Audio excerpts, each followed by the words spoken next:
बुलंद आवाज में गुरु महाराज जी का जय जयकार करें।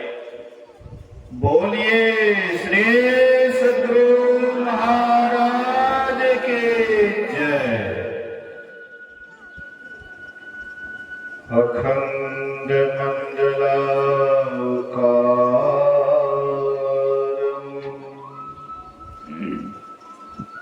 व्याप्तं येन चराचरं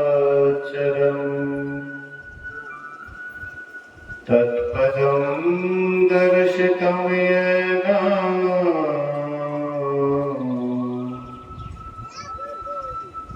तस्मै श्री गुरुवे नमः। धन्य धन्य सतगुरु सुखदाई,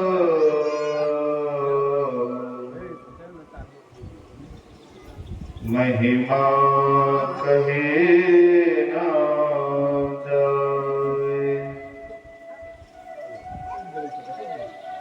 जो कुछ कहा तुम्हारी कृपा,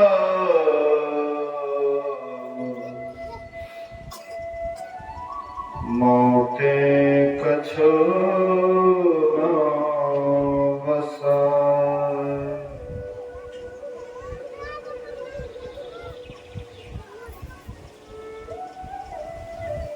समवेत समादरणीय सज्जन वृंद, आदरणीय माताओं तथा भक्तिमती बहनों,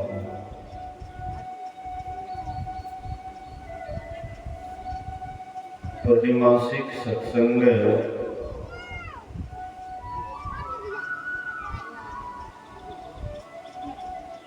कार्तिक माह की पूर्णिमा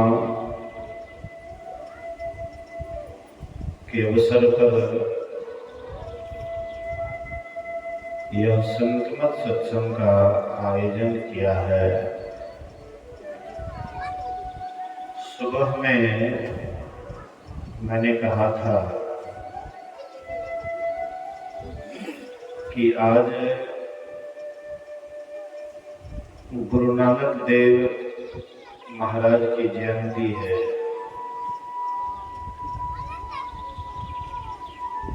सुबह में मैं गुरु नानक देव के संबंध में संक्षिप्त रूप से व्याख्यान दिया था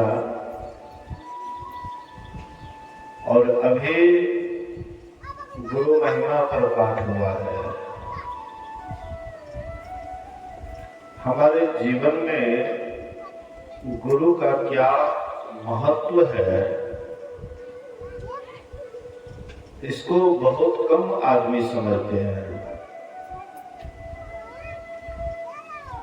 लोग सोचते हैं कि गुरु की क्या आवश्यकता है, भगवान से नाता जोड़ना है, भगवान को प्राप्त करना है, तो हमें गुरु के पास जाने की क्या आवश्यकता है। ऐसा प्रायः लोगों के मन में यह होता है। इसलिए प्रायः आप देखिएगा कि कोई राम राम जपते हैं, कोई कृष्ण कृष्ण जपते हैं, कोई दुर्गा, कोई काली, कोई अन्य देवी देवता। गुरु के नजदीक आने में उनको बुझाता है कि इसकी कोई आवश्यकता नहीं है। एक व्यक्ति चंदन तिलक करके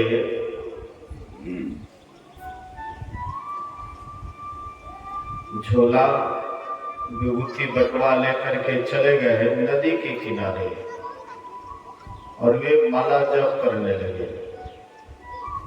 सीताराम सीताराम का माला जप करने लगे।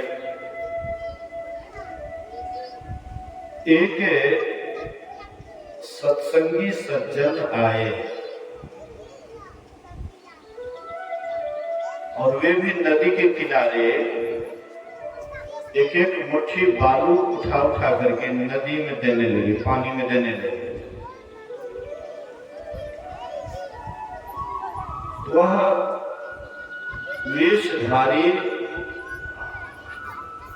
महात्मा जी कहते हैं, अरे भाई, ये मुट्ठी मुट्ठी बालू नदी में क्यों दे रहे हो? बोले कि मैं पुल बना रहा हूं, नदी में पुल बना रहा हूं, इसलिए मुट्ठी मुट्ठी बालू नदी में दे रहा हूं, पानी में दे रहा हूं। कहते हैं तुम जीवन भर इस तरह से मुट्ठी मुट्ठी बालू डालोगे पानी में, कभी नदी नहीं गिरेगी, कभी पुल नहीं बन पाएगा। पुल बनाने के लिए एमएलए एमपी से मिलना पड़ेगा, दरखास्त देना पड़ेगा, और वह राज्यसभा में पास होगा, लोकसभा में पास होगा, उसके बाद मंजूरी दी जाएगी, तब ये पुल बनकर के तैयार होगा। तो वे सत्संगी सज्जन कहते हैं कि तुम भी वेशभूषा बना लिए हो, चंदन तिलक कर लिए हो, और तुम जो धुनी रमाए हो, तो क्या सोचते हो भवसागर पर पुल बन जाएगा, तुम आसानी से पार हो जाओगे? जैसे मैं मुट्ठी मुट्ठी बालू दे रहा हूं पानी में, इससे पुल कभी तैयार नहीं हो सकता है। तुम भी इसी तरह से कितना हो राम का नाम लोगे, जब तक गुरु के शरण में नहीं जाओगे, तब तक भवसागर पर पुल नहीं बनेगा और आसानी से पार नहीं हो पाओगे। भवसागर तरने के लिए, भवसागर पार जाने के लिए तुमको भी संत सदगुरु के चरण शरण में जाना पड़ेगा।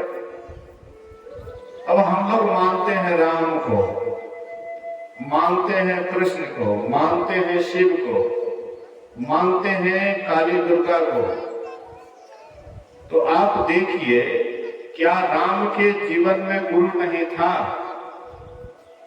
क्या राम गुरु से मार्गदर्शन नहीं लेते थे? पहले के जितने भी राजा महाराजा थे, सबको कुल गुरु रहता था।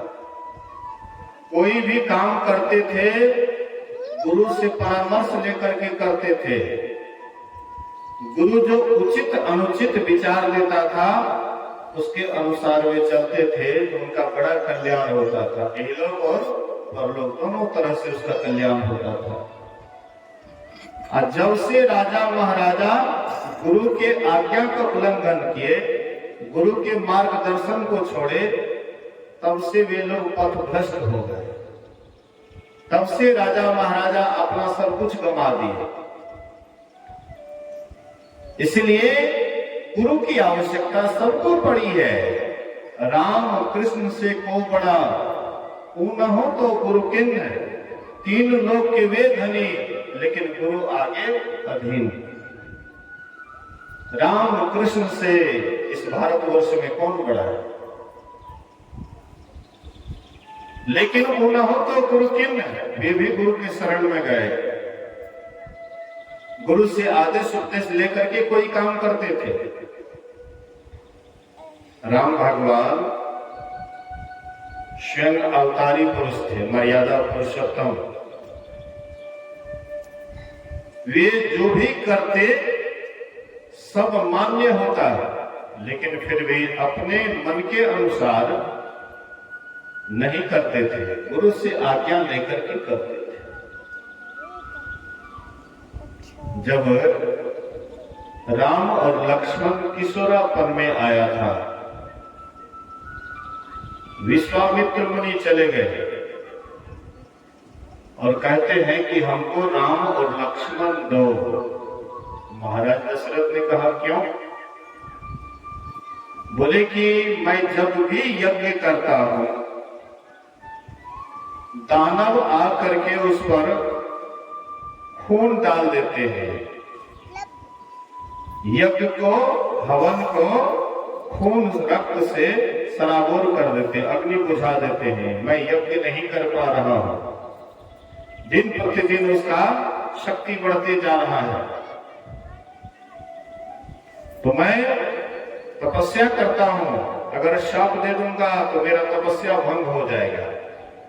मैं शाप भी उसको दे सकता हूं, शाप से उसको समाप्त कर सकता हूं, लेकिन इसमें मेरी तपस्या भंग हो जाएगी, फिर आगे नहीं बढ़ पाऊंगा। इसलिए राम और लक्ष्मण चाहिए। महाराज दशरथ कहते हैं कि अभी ये किशोरापन में है, आप हमको कहिए ये कल का बच्चा है और ये कैसे वो अपने बड़े बड़े राक्षसों का संहार करेंगे।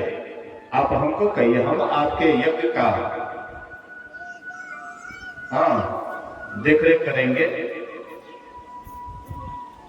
इस पर विश्वामित्र मुनि कहते हैं कि तुम नहीं जानते हो ये कौन है। ये स्वयं पारब्रह्म परमात्मा है, पृथ्वी का भार उतारने के लिए ही आया है, राक्षसों का संहार करने के लिए आया है। जब जब हुई धर्म की हानि, बाढ़ है असुर अधम अभिमानी।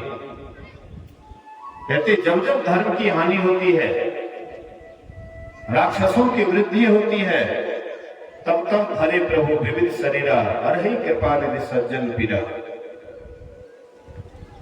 तो जब बहुत कहते हैं ये तैयार नहीं हो रहा था, तो वशिष्ठ मुनि समझाते हैं कि ठीक कहते हैं विश्वामित्र मुनि, ये साधारण नहीं है, इनको जाने दो, इनको कोई कुछ नहीं कर पाएगा। विश्वामित्र मुनि लेकर के गए, रास्ते में ताड़का का वध किया, आगे चल करके बहुत राक्षसों का वध किया, और फिर राजा जनक के यहां से धनुष यज्ञ वाला निमंत्रण आता है। विश्वामित्र मुनि राम और लक्ष्मण से कहते हैं, हे राम हे लक्ष्मण, चलो राजा जनक के यहां धनुष यज्ञ होने वाला है, उसमें उसकी पुत्री सीता है जो कुंवारी है।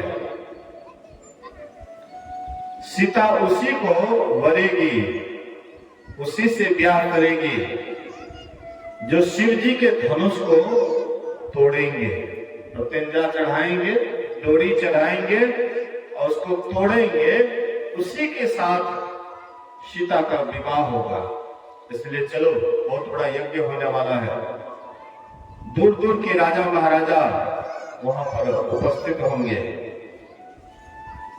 तो राम और लक्ष्मण गुरु महाराज के साथ चल देते हैं। जब वहां गए, बहुत बड़ी सभा लगी हुई थी, बड़े बड़े राजे महाराजे थे। राजा जनक अपना प्रतिज्ञा सुनाते हैं कि भाई सीता उसी से विवाह करेगा जो इस धनुष पर प्रत्यंजा चढ़ाएंगे, इसको तोड़ेंगे, उसी के साथ सीता का विवाह होगा। इसलिए आप लोग आगे बढ़िए, धनुष पर डोरी चढ़ा करके इसको तोड़िए और सीता के साथ विवाह कीजिए।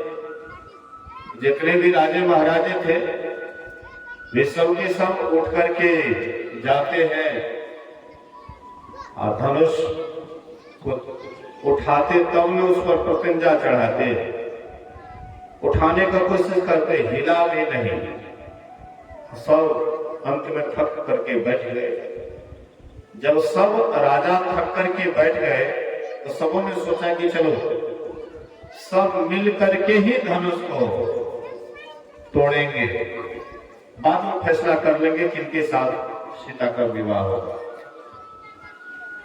हजारों एक साथ राजा वहां आकर के धनुष को उठाने को कोशिश की, लेकिन तो पर भी नहीं हिला। अंत में सब के सब झक मार करके बैठ गए। तो राजा जनक कोसने लग जाते अपने को कि काश अगर मैं जानता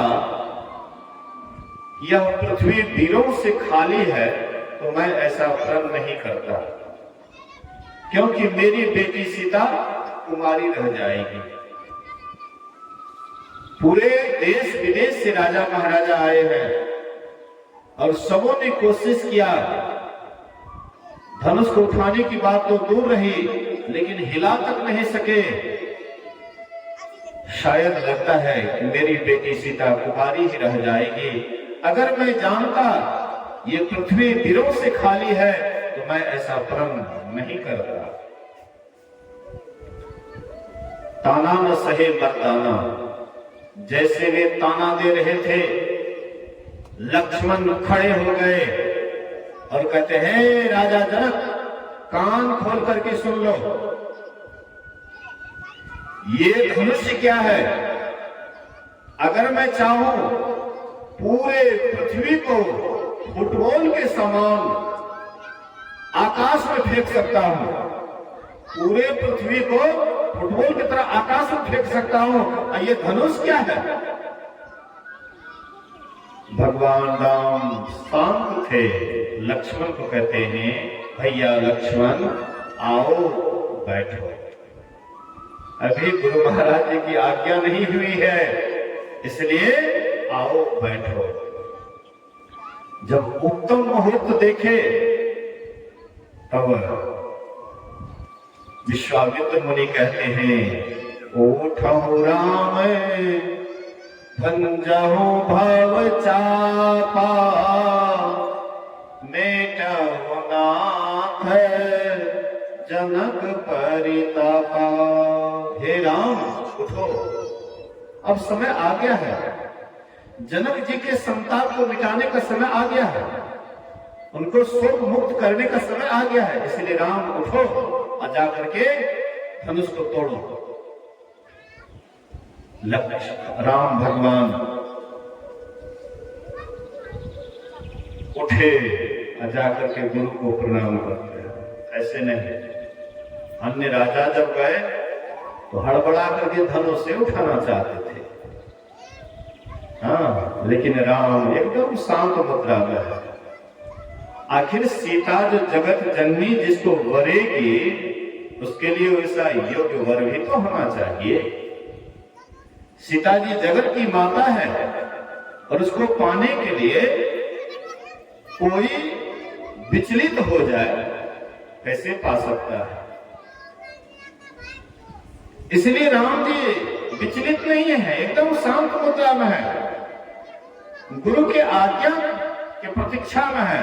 और गुरु महाराज जैसे आज्ञा दिए वैसे ही गुरु महाराज को प्रणाम करते हैं और जाकर के धनुष के पास गए तो वहां भी मन ही मन गुरु महाराज को प्रणाम करते हैं। ऐसे नहीं धनुष उठा लिए, देख लीजिए गुरु की कितनी मर्यादा देते हैं भगवान राम। धनुष के पास गए और मन ही मन गुरु महाराज को प्रणाम करते हैं। गुरु ही प्रणाम मन ही मन किन्हा, अति लाभ उठाई धनु लिन्हा। इतना फुर्ती में भगवान राम धनुष उठाए, इतना फुर्ती में उस पर डोरी चढ़ाए, लोग नहीं देख पाए, इतना फुर्ती में काम किए। और उसको धनुष डोरी बांध करके ऐसे तानते हैं तो बस धनुष टुकड़ा टुकड़ा हो जाता है। धनुष भंग हुआ, सीता जी आती है और भगवान राम के गले में जयमाला डालती है। मैं यह दर्शाना चाहता था कि वहां पर बड़े बड़े राजा महाराजा शूरवीर सबके सब सभा में थे, लेकिन गुरु की मर्यादा कोई नहीं किए, गुरु के आज्ञा का पालन कोई नहीं किए, इसीलिए धनुष नहीं उठा पाए। और राम भगवान जितने शक्तिशाली अवतारी, और फिर भी घमंड नहीं, थोड़ा सा भी घमंड नहीं कि हम अवतारी हैं तो हम गुरु जी की आज्ञा का पालन क्यों करें, डायरेक्ट जाकर के धनुष उठा ले। चाहे कितना हो ताना दिए, कितना हो महाराज जनक क्या क्या नहीं बोले, लेकिन राम जी सब सहे। सब सहने के बाद गुरु की आज्ञा होती है, जाकर के धनुष भंग कर दिए, सीता जी से विवाह हो जाता है। देखिए जितने महान व्यक्ति हुए हैं वे महान अपने आप नहीं दर्शाए, किसी को माध्यम बना दिए।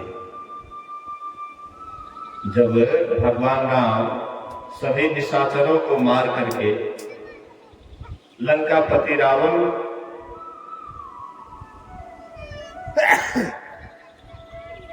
इन सबको मार करके जब आए तो मां कौशल्या चेहरा को हियाती है, देखती है, सुकुमार चेहरा। इतने बड़े बड़े दुष्ट लंकापति रावण जो त्रिलोक विजयी थे, जिसके सामने बड़े बड़े देवता भी उसका नौकरी करते थे उनके यहाँ, वह रावण को सुकुमार कैसे तुम मार दिया, रावण को कैसे मार दिया, कुंभकर्ण को कैसे मार दिया, इतने बड़े बड़े वीर को कैसे तुमने पछाड़ दिया।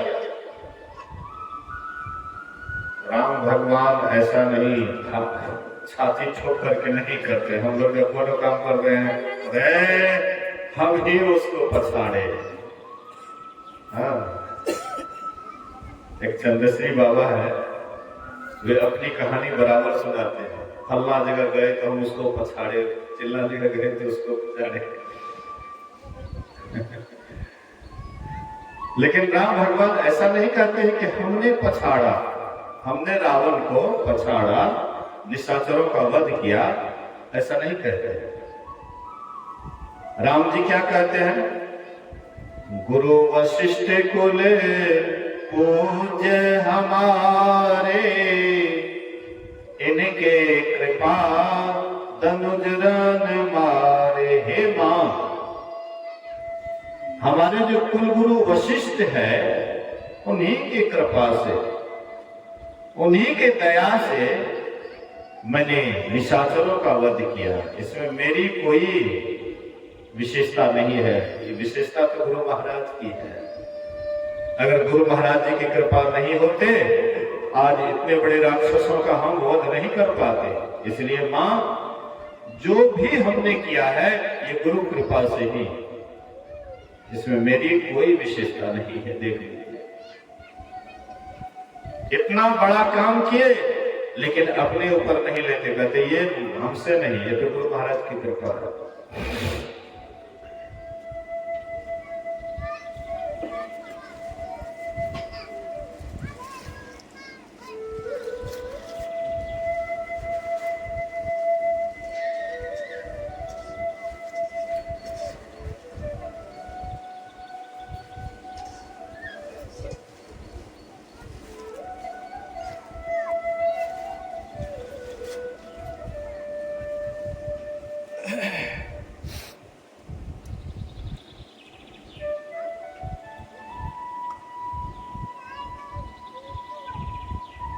बोलिए प्रेम से श्री सद्गुरु।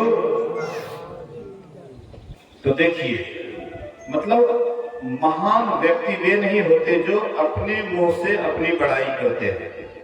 महान व्यक्ति वे होते हैं कि महान कार्य करने पर भी अपने ऊपर नहीं लेते हैं, कहते ये तो गुरु कृपा से हो गया। राम भगवान सदा गुरु के ही ऊपर सब कुछ छोड़ देते थे, जो भी करते थे सब गुरु के ही ऊपर छोड़ देते थे। उन्हीं के अवतार भगवान कृष्ण, भगवान कृष्ण के यहाँ एक बार दुर्वासा ऋषि गए। दुर्वासा ऋषि और भगवान कृष्ण से कहते हैं कि हमको मथुरा घूमना है, मथुरा घूमना है। हाँ, तो रथ मंगाए। और जब घोड़ा जोड़ने लगे तो कहते हैं नहीं, घोड़ा को नहीं जोड़ना है।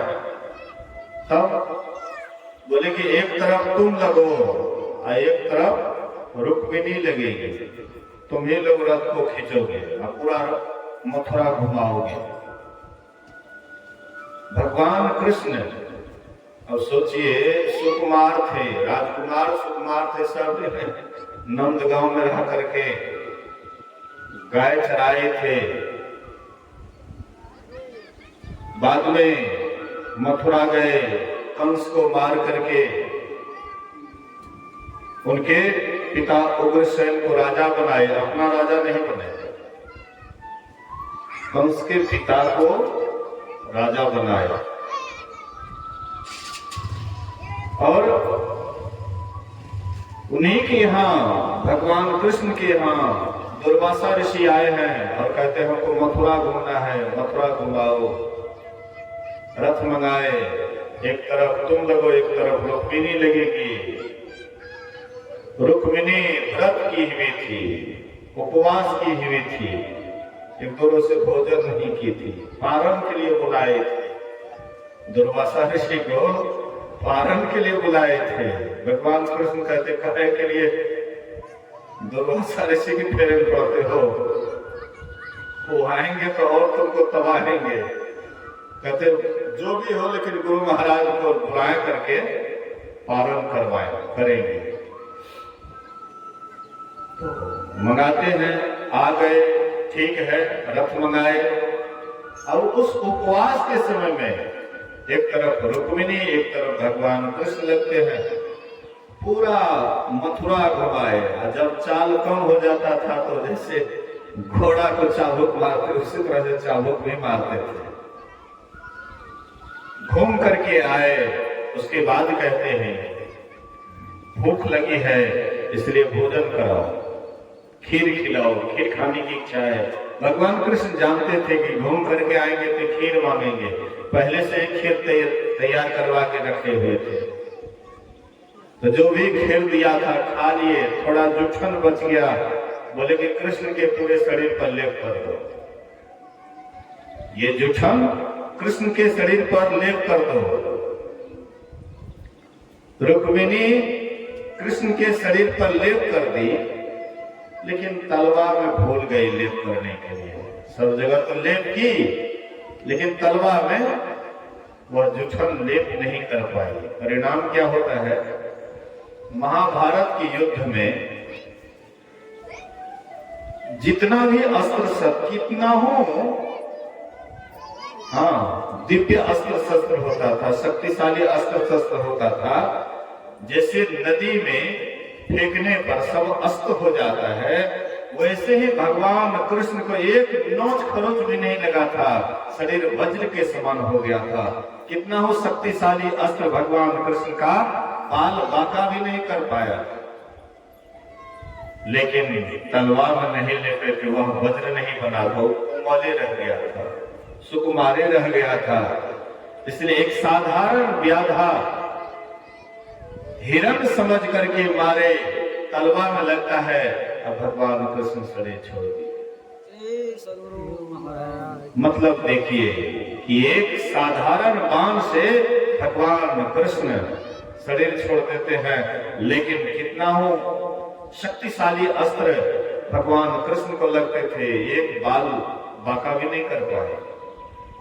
तो गुरु की आज्ञा का पालन की, लेकिन पूरा पूरा नहीं कर पाए। अगर पूरा पूरा कर पाती तो ये दशा नहीं देखना पड़ता। एक बात और भी है, भगवान कृष्ण को वही विधि से जाना था, इसीलिए भूल गई। वही विधि से उनको जाना भी था, वही साधारण व्याधा के बाण से भगवान कृष्ण को जाना भी था, इसलिए कर्म उसको भुला दिए। कर्म के ही कारण भूल गए, क्योंकि भगवान राम बाली को छिप करके मारे थे। बाली को छिप करके मारे तो वही बाली बोले थे कि मैं बैरी सुग्रीव प्यारा, मैं बैरी हो गया, सुग्रीव प्यारा हो गया। अब क्या हमने गलती किया कि आपने हमको मारा है। भगवान राम कहते हैं कि दूसरे की पत्नी को जो बुरे नजर से देखे उसको मारने में कोई दोष नहीं है।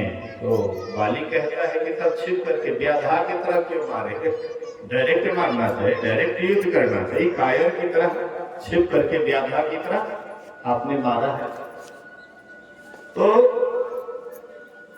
वह गलती के कारण उनका सजा उनको कृष्ण वाला शरीर में भोगना पड़ा। कहने का मतलब है कि भगवान कृष्ण भी गुरु का बहुत स्थान देते थे। संदीपन मुनि के आश्रम में रह करके शिक्षा प्राप्त किए हुए थे, विद्या प्राप्त किए हुए थे। जब इनका विद्या जब पूरा हो गया तो संदीपन मुनि कहते हैं कि अब तुम्हारा शिक्षा का समापन हुआ, अब तुम जा सकते हो।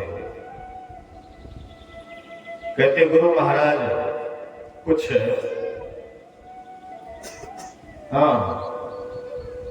हमसे मांग लीजिए दक्षिणा के रूप में। आपने जो हमें विद्या दिया है इसलिए दक्षिणा के रूप में मांग लीजिए। गुरु कहते हैं नहीं, कोई आवश्यकता नहीं। उधर से गुरु माता कहती है अगर तुम दक्षिणा देना चाहते हो तो हमारा बेटा गया था समुद्र के किनारे, लेकिन तब से वे लुप्त हो गए, अभी तक वे लौट करके नहीं आए हैं। अगर तुम देना ही चाहते हो तो मेरा बेटा लौटा करके दे दो। बोले कि गुरु माता तुम कही है तो जरूर मैं, चाहे जहां भी होगा, चाहे यमराज के घर क्यों नहीं चला गया होगा, वहां से भी ला करके मैं तुमको तुम्हारा पुत्र लौटाऊंगा। और भगवान कृष्ण वह वचन का पालन किए, उनका पुत्र लौटा करके दिए। कहने का आशय है कि भगवान कृष्ण भी गुरु का स्थान देते थे, गुरु का सम्मान करते थे। भगवान कृष्ण, राम भगवान भी गुरु का सम्मान करते थे, भगवान शिव भी गुरु का सम्मान करते थे, काली दुर्गा ये भी गुरु का सम्मान करती थी। कोई ऐसा संसार में नहीं हुआ है जो गुरु का सम्मान नहीं करते थे। लेकिन हम लोग सोचते हैं कि गुरु की क्या आवश्यकता है, बिना गुरु के ही हम भवसागर तर जाएंगे। लेकिन गुरु बिने भव निधि तरई न कोई, अजौ बिरंची शंकर सम होई। गुरु के बिना आज तक भवसागर को पार कोई नहीं किया है। गुरु चाहिए, गौरु नहीं। मतलब जो ज्ञान ध्यान में प्रवीण है, जो मंजिल को प्राप्त कर लिए हैं, परमात्मा को पा लिए हैं, ऐसे गुरु चाहिए। सहजोबाई की शादी हो चुकी थी, ससुराल की तैयारी हो रही थी, सखी सहेली उनको सजा रहे थे, सुलहो श्रृंगार कर रहे थे। तब तक में गुरु महाराज आ गए, चरणदास जी महाराज आ गए और कहते सहजो कहां की तैयारी है? कहते गुरु महाराज जा रही हूं ससुराल, ससुराल जा रही हूं। गुरु महाराज कहते हैं चलना है, रहना नहीं, चलना विश्वावेश। असहजो तनिक सुहाग पे कहां गुंथावे शीश। हे सहजो यह संसार से चलना है, रहना नहीं है। अब पूरा संसार यहां से जाने वाला है, कोई यहां रहने वाला नहीं है। नहीं रहा, जहां पर नहीं रहना पड़ता उसी का नाम नहरा है। और ससुराल जहां से आना नहीं पड़ता है, सदा के लिए जहां जाता है वहां से लौटना नहीं पड़ता है, उसी का नाम ससुराल है। तुम जो ससुराल जा रही है वहां से तो फिर लौटना पड़ेगा। सहजो भाई से यह बात कहते हैं कि चलना है, रहना नहीं, चलना विश्वावेश। असहजो तनिक सुहाग पे कहां गुंथावे शीश। सहजो भाई को जाना था पति के साथ, अब चल देती है गुरु के साथ। उस समय में उसका काफी बदनामी हुआ होगा कि देखो कैसी बदचलन लड़की है, कि पति के साथ शादी होने के बाद पति के साथ जाना चाहिए, आई चल दी है गुरु के साथ, बावड़ी हो गई है। लेकिन कोई साधारण गुरु नहीं थे और शिष्या भी कोई साधारण नहीं थी। वह गुरु की सानिध्य में रह करके ध्यान साधना करके परमात्मा को प्राप्त कर ली, राम को पाली। तो एक दिन किसी ने कहा, सहजो, अगर एक समय ऐसा हो जाए कि गुरु और परमात्मा दोनों में से एक को पकड़ना पड़े, एक को छोड़ना पड़े, तो तुम क्या करेगी? गुरु को पकड़ेगी या राम को पकड़ेगी, भगवान को पकड़ेगी? दोनों में से किसको पकड़ेगी, किसको छोड़ेगी? सहजबाई कहती है, राम तजु पै गुरु न विसारो, गुरु के संग हरि को न निहारो। कहते हैं कि अगर ऐसा नौबत आ जाएगा कि गुरु और राम में से एक को चुनना है, एक को छोड़ना है, तो मैं गुरु को ही पकड़ूंगी। राम तजु, राम को मैं त्याग सकती हूं, पर गुरु न विसारो, लेकिन गुरु को मैं नहीं छोड़ सकती, नहीं विसार सकती। गुरु के सम हरि को न निहारो, गुरु के समान मैं हरि को कभी नहीं निहार सकती हूं। हरि ने जन्म दियो जग माही, गुरु ने आवागमन छुटाही। हरि हमको जन्म दे दिए संसार में, लेकिन ये संसार कैसा है? ये संसार कैसा है? आहो भाई हो गुरु आश्रित हो, बिना गुरु अंधकार सुझे न कछु सार, हो गुरु आश्रित हो। कहते हैं बिना गुरु आपके जीवन में अंधकार ही अंधकार रहेगा, घनघोर अंधकार रहेगा। ये आवागमन से कभी नहीं छूट पाएंगे बिना गुरु की कृपा पाए, नहीं जीवन उधारा है। फंसी श्रुति आई जम फांसी, जम के फंदा में सब दिन पड़े रहेंगे, कोई उबारने वाला नहीं है। इसलिए कहते हैं हरि ने जन्म दियो जग माही, गुरु ने आवागमन छुटाई। हरि हमको संसार में जन्म दे दिए, मनुष्य का शरीर दे दिया, लेकिन गुरु नहीं मिला तो भवसागर में डूबते रहेंगे। और गुरु जब मिल गया तो आवागमन से ही छुड़ा देते हैं। हरि ने रोग भोग बुझायो, गुरु जोगी कर सबे छुड़ायो। हरि क्या करते हैं तो रोग भोग में उठा देते हैं। हाँ, सभी विषयन के रोग है, सभी विषयन के भोग गुरु कहते हैं रोग, अकारा देते वियोग। वह जो साधु गुरु है, जितने भी विषय का भोग है सब रोग है। जितना भी भोग भोगते हैं तो बाद में रोग होता है। नहीं, जिसको खाने पीने में कंट्रोल नहीं है जल्दी रोगी हो जाता है शरीर। तो जितने भी विषय के भोग हैं गुरु कहते हैं रोग, लेकिन करा देते वियोग, सबसे अलग कर देते हैं। सबसे अलग करने का मतलब क्या? तब खाना पीना छोड़ देंगे, लेकिन मात्रा समझ जाते हैं कि इस मात्रा से भोजन करेंगे, इस तरह से हम संयमित रहेंगे तो हमारा शरीर स्वस्थ रहेगा, निरोग रहेगा, तो ध्यान भजन में दिक्कत नहीं होगा, आराम से ध्यान पर बैठ सकते हैं। हरि ने कहते हैं कुटुंब जाल में गिरी, और गुरु ने काटी ममता बेरी। हरि क्या करते हैं तो कुटुंब जाल में गिर दिया।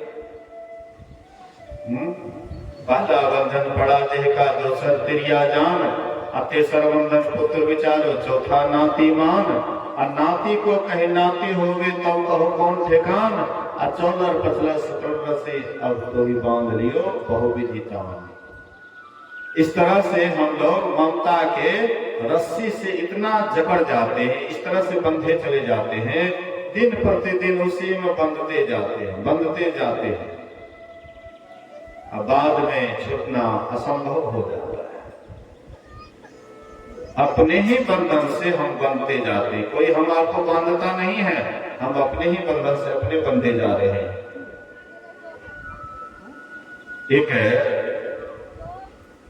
नामी लोहार था, वह लोहार बढ़िया नामी था, बहुत बढ़िया जंजीर बनाता था।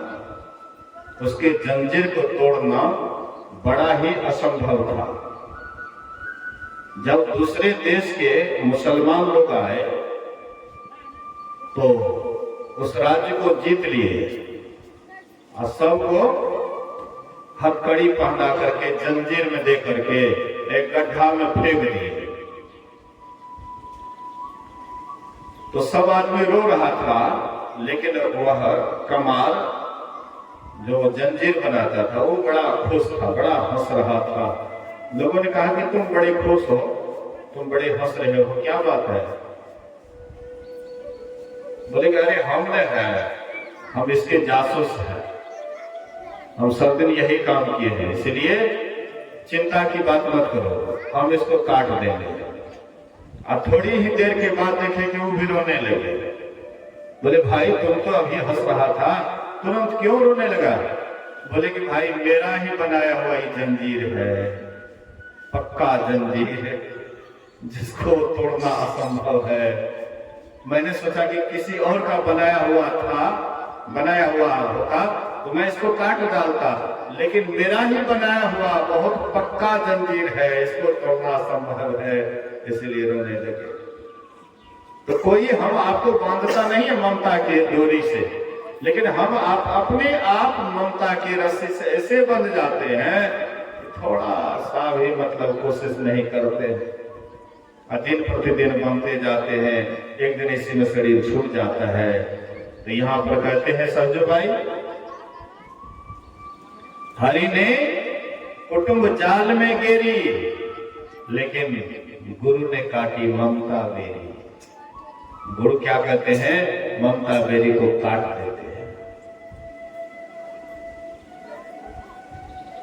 तो इस तरह से गुरु जितना उपकार करते हैं उतना परमात्मा भी नहीं कर पाते हैं।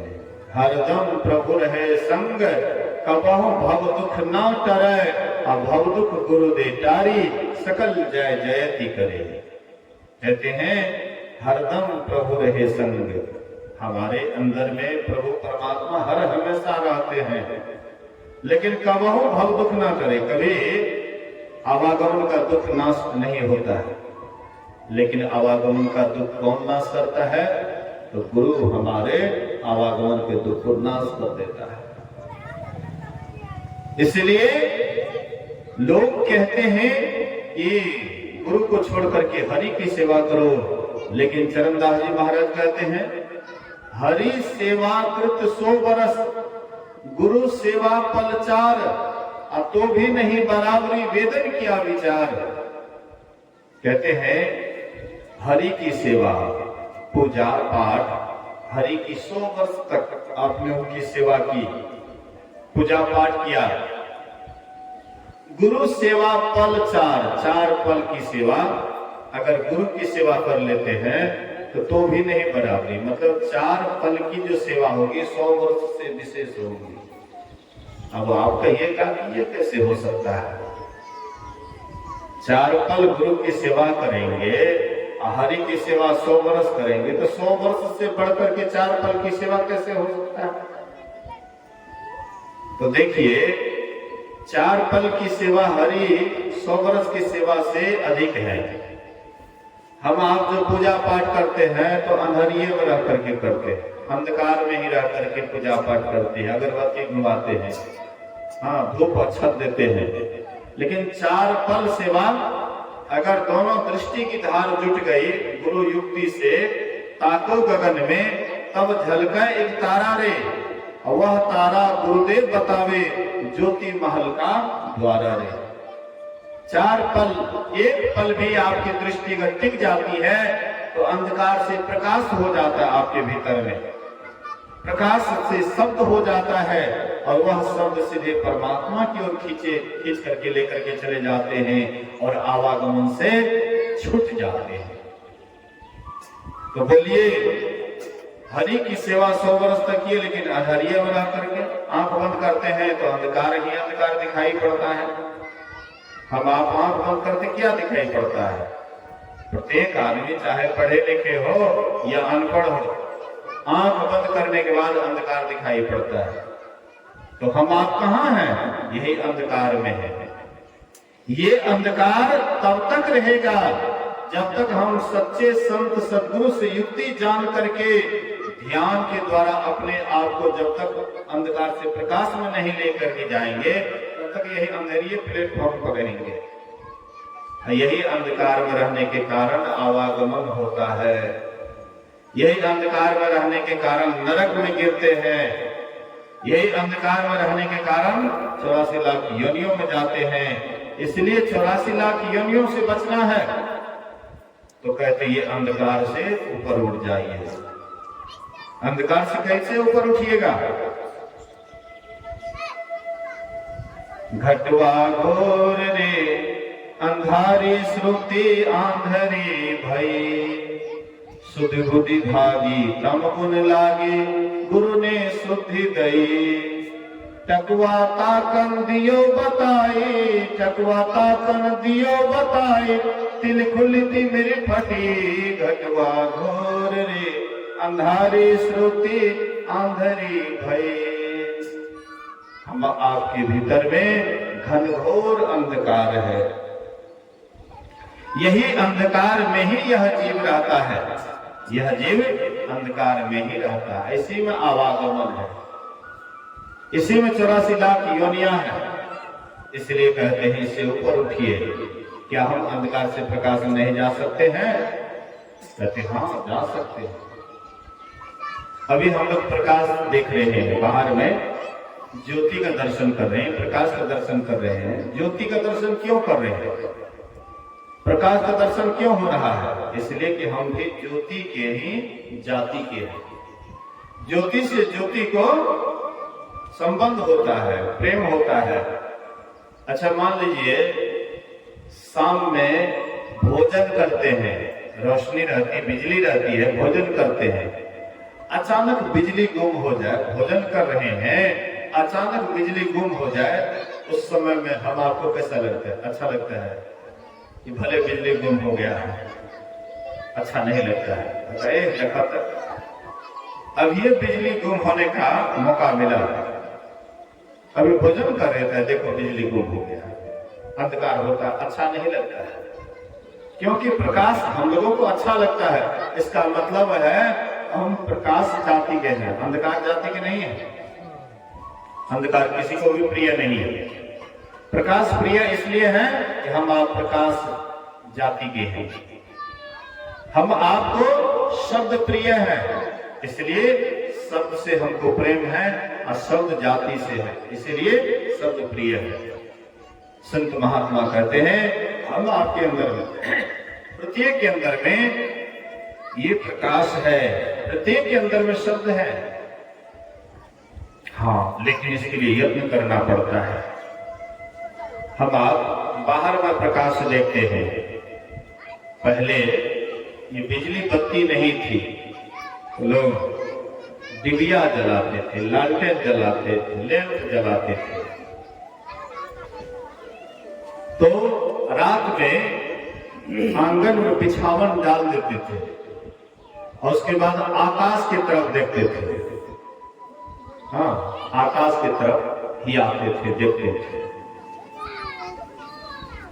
गौर से आकाश की तरफ देखते थे तो देखिए उसमें गौर कीजिएगा कि मन बिल्कुल शांत हो जाता था।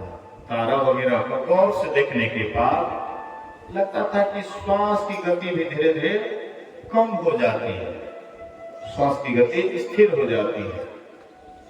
पहले जमाने में तारा को टकटकी लगा कर भी देखते रहते थे, मन एकदम शांत हो जाता था, श्वास की गति भी बहुत धीमी हो जाती थी।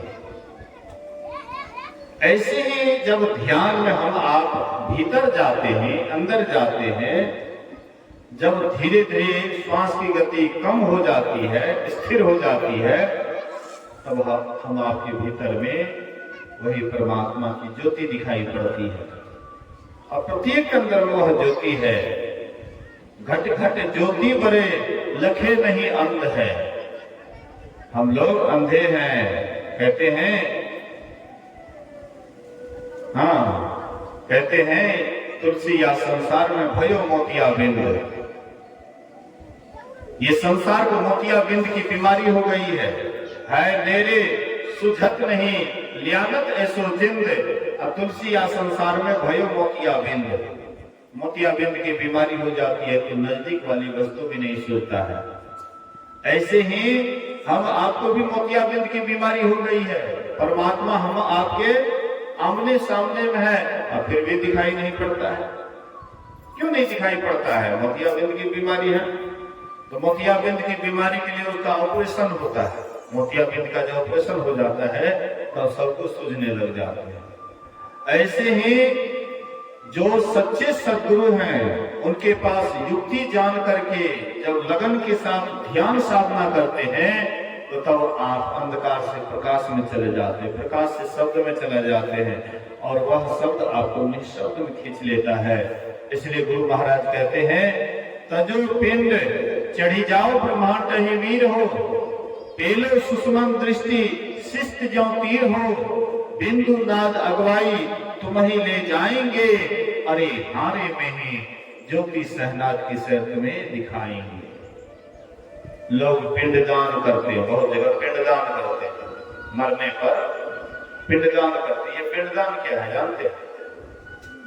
ये झूठा पिंडदान है। असली पिंडदान जीते जी होता है। शरीर को दान कर देना, पिंड से ब्रह्मांड में चले जाना। आंख से नीचे पिंड कहलाता है, आंख से ऊपर ब्रह्मांड कहलाता है। तो हम आप आंख से नीचे हैं अभी तो पिंड में है, आंख से नीचे हैं अंधकार में है, आंख से नीचे हैं नरक में है। और जैसे आंख से ऊपर उठते हैं तो प्रकाश में जाते हैं, उसी को स्वर्ग कहा है। और वह प्रकाश से और ऊपर उठ जाते हैं शब्द में, उसी को परमात्मा का धाम कहा है। वही शब्द आपको निःशब्द में लेकर के जाता है। इसलिए गुरु महाराज कहते, तजो पिंड चढ़ी जाओ ब्रह्मांड ही वीर हो, पेलो सुषमन दृष्टि शिष्ट ज्यों तीर हो, बिंदु नाद अगवाई तुम ही ले जाएंगे, अरे हारे में ही ज्योति सहनाद की सैर तुम्हें दिखाएंगे। ज्योति सहनाद की सैर झकाझक झांकिए, तिल जुग जुगनू ज्योति चकाचक ताकिए, होत बिज्जू उजियार नजर थिर ना रहे, अरे हारे में ही सूरत कांपती रहे, ज्योति दृढ़ क्यों है। दृष्टि योग अभ्यास अति ही करत, कपनी सहजे छुटे प्रोढ़ होवे सूरत, तिल दरवाजा टूटे नजर के जोर से, अरे हारे में ही लगे टकटके खूब जोर पर जोर से। गुरु महाराज कहते हैं, जो बढ़िया से दृष्टियों की क्रिया करते हैं, दोनों दृष्टि की धार को मिलाते हैं। बहुत आदमी यहाँ ध्यान जब करने लग जाते हैं तो आंख पर जोर लगाते हैं, डीम पर जोर लगाते हैं, लेकिन यहाँ पर डीम पर जोर लगाने की कोई आवश्यकता नहीं। एकदम आंख बंद है, मुंह बंद है, पहले 2 बंद उसके बाद 3 बंद। जब आप मानस जप करते हैं, मानस ध्यान करते हैं, दृष्टियों की क्रिया करते हैं, तब 2 बंद ही लगाना पड़ता है। मुंह बंद, हाँ आंख बंद, ये 2 बंद लगाना पड़ता है। अब 3 बंद कब लगाना पड़ता है?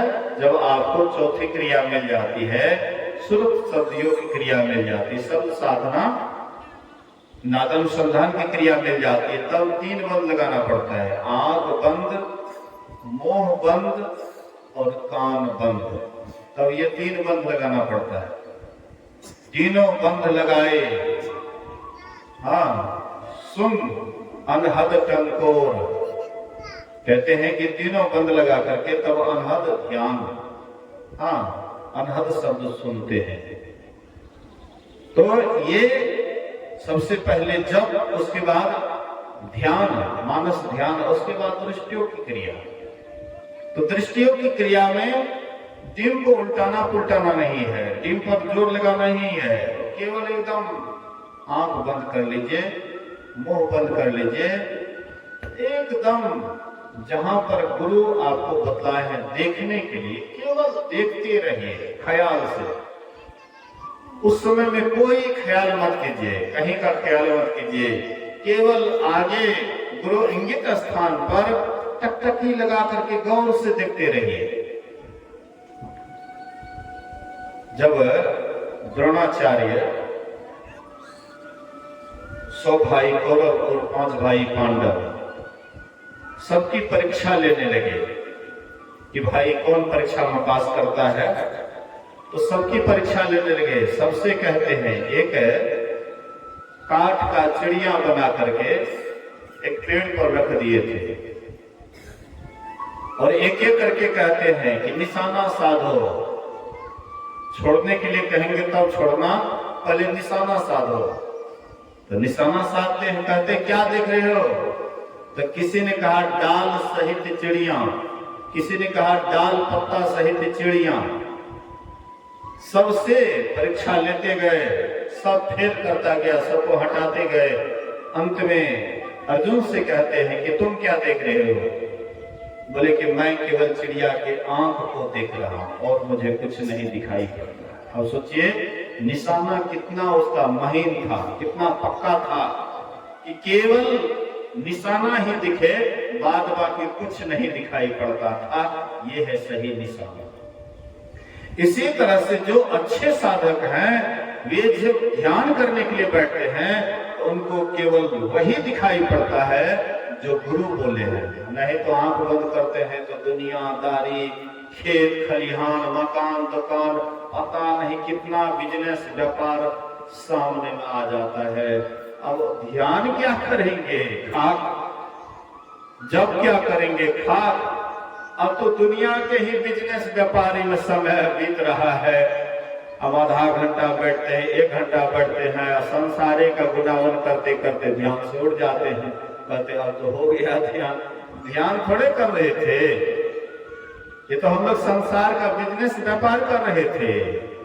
खुले आंख में जैसे संसार के संबंध में दिन रात सोचते हैं, वैसे ध्यान में भी संसारी की बात सोचते सोचते ध्यान से उड़ जाते हैं। इसलिए कभी ध्यान में प्रगति नहीं हो पाती है, ध्यान में मन नहीं लगता है तो मन उचट जाता है।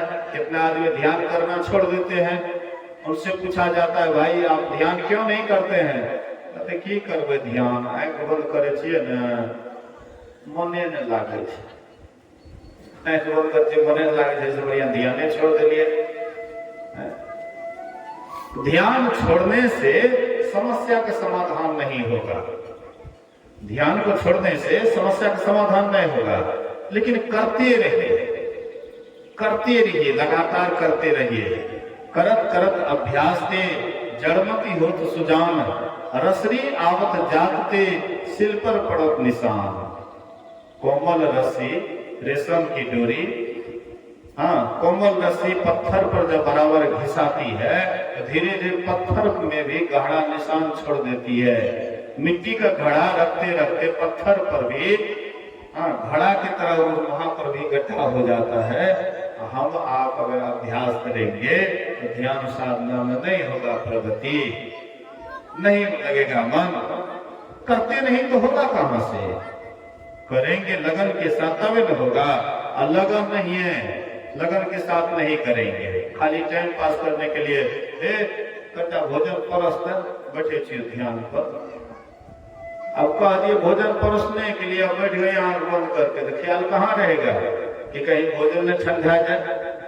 बेसी देर ध्यान पर बैठे वाला भोजन ठंडा जाए, मक्खी लगते, एक आदमी थोड़ा सा आंख बंद किया बस कुट करके चले गए।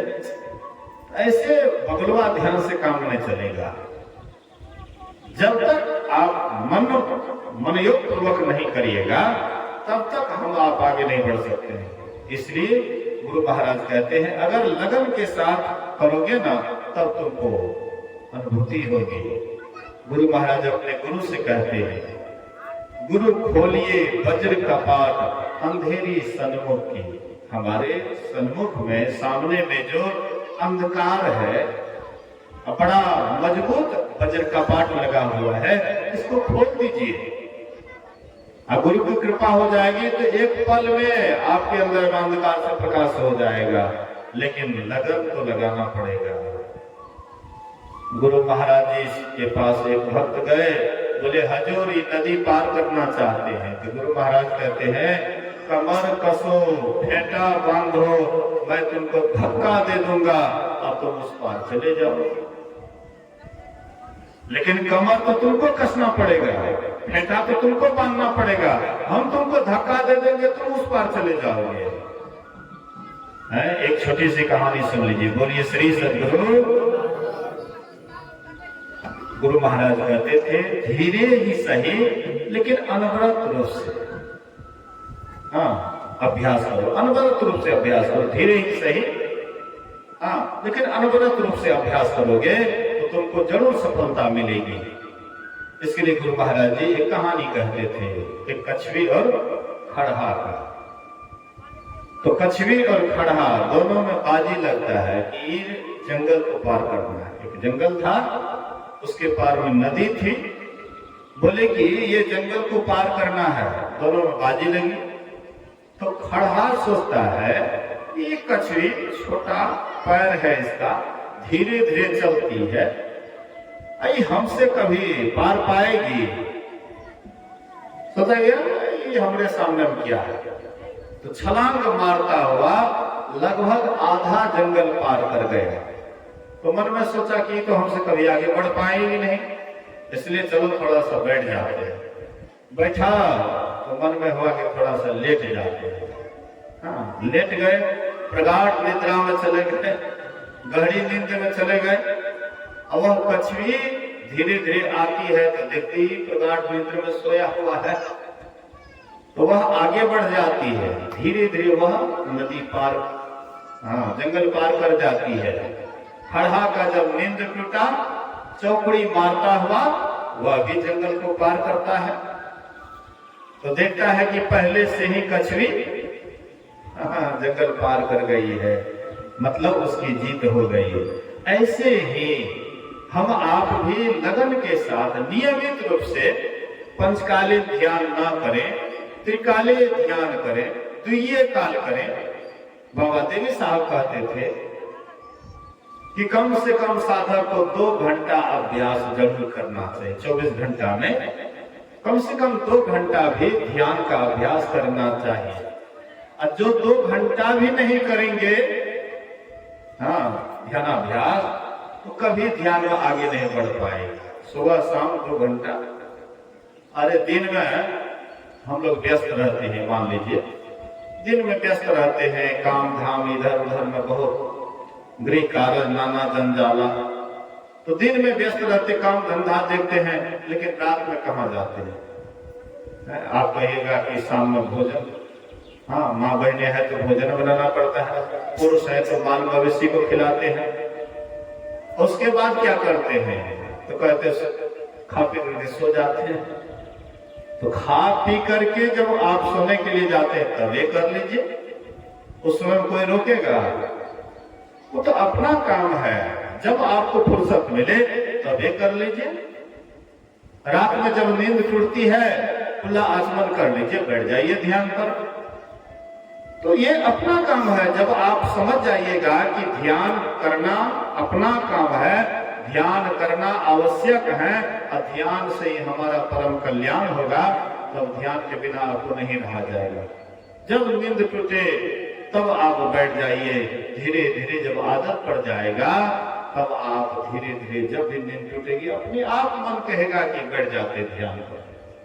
और मन में तो आलस आता है, जब ध्यान पर बैठिएगा मन कहेगा सो जाते हैं, मन कहेगा। लेकिन आप अगर उसको नजरअंदाज करके बैठ जाइएगा तो धीरे धीरे अभ्यास होते होते आप आगे बढ़ जाइए। इसी तरह से सब आगे बढ़ा है, जो भी आगे बढ़ा है साधना में इसी तरह से बढ़ा है। उसको भी आलस आता होगा। एक महात्मा को हमने सुना कि नदी में चचरी दिए हुए थे, मचान दिए हुए थे नदी में, पानी से 1-2 फीट ऊपर। और जब आलस आता था तो मचान पर से गिर जाते थे पानी में।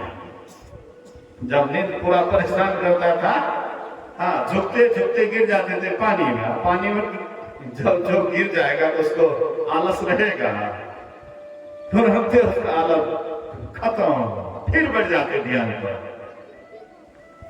हमने सुना है गुरु महाराज भी छोटा को बांध देते थे पीछे या ऊपर में, कि आलस आएगा तो बाल तनाएगा, आलस हट जाएगा। ऐसे ऐसे मतलब अपने को सजा दे करके आलस को भगाने के लिए संत महात्मा बहुत कोशिश किए, तब आलस को भगा पाए, तब वे ध्यान साधना में आगे बढ़े। इसलिए हम लोग उतना नहीं कर पाएंगे तो कम से कम सो करके जब नींद टूटती है तब तो बैठ सकते हैं। अरे रात में नहीं बैठ पाएंगे, लेकिन शाम में जब सोते हैं खा पी करके, उसके बाद जब नींद टूटती है तब तो बैठ सकते हैं। पूरा रात नहीं जग सकते हैं? कम से कम आधी रात में तो कम से कम तीसरा पहर भिनसर में जब नींद टूटती, कम से कम तब भी तो बैठिए। जागे न पिछले पहर, करे न गुरुमत जा, मुंह फारे सोवत रहे ताको लागे पाप। तीसरा पहर में भी नहीं जगिएगा, ध्यान भजन नहीं कीजिएगा, तब तो पाप ऊपर से कपाल पर लीजिए। यहाँ से जाइएगा तो पापे का पोटली लेकर के जाइएगा। इसलिए समय समय पर ध्यान कीजिए, त्रिकाल संध्या सुबह दोपहर शाम इस तरह से कीजिए तो जरूर है यही आदत हम भवसागर से, यही आदत भवसागर को पार कराएगा, यही आदत मानव शरीर दिलाएगा, यही आदत हमें 84 लाख योनियों में जाने से बचाएंगे, यही आदत नरक में के दरवाजा को बंद करेंगे, यही आदत आपको परमात्मा को प्राप्त करा करके छोड़ेंगे। ये आदत लगाइए। यह जो सत्संग करवाए हैं उमाकांत बाबू, उमानाथ, हाँ, लेकिन उमानाथ, उमा के नाथ, पार्वती के पति शंकर भगवान, तो उमनाथ बाबू जो ये सत्संग करवाए हैं, अगले साल भी, इससे पहले साल भी करवाए थे, मैं भी आया था। इस वर्ष भी गुरु महाराज की कृपा हुई, 2-3 महीना पहले ही, हाँ, विद्यानंद बाबू बोले कि नहीं बाबा अब ये भर लीजिए और आना है, तो गुरु महाराज की कृपा हुई, आप लोगों के बीच आए और ये जो सत्संग करवाए बहुत सुंदर काम किए हैं। गुरु महाराज जी से मैं प्रार्थना करता हूँ इसी तरह से इनके परिवार में धर्म के प्रति आस्था दिन दुनी रात चौगुनी की तरह बढ़े। जहाँ पर धर्म में आस्था बढ़ती है, धीरे धीरे वहाँ पर कोई चीज की कमी नहीं रहती है और उसके बाद एक दिन मोक्ष भी प्राप्त होता है। तो इन सारी बातों को सुनना है, समझना है, जीवन में उतारना है। आप लोग भी जो अपना अनमोल समय दिए हैं, आप लोगों के लिए भी गुरु महाराज की ओर से बहुत बहुत धन्यवाद। बोलिए प्रेम से श्री सद्गुरु महाराज की जय।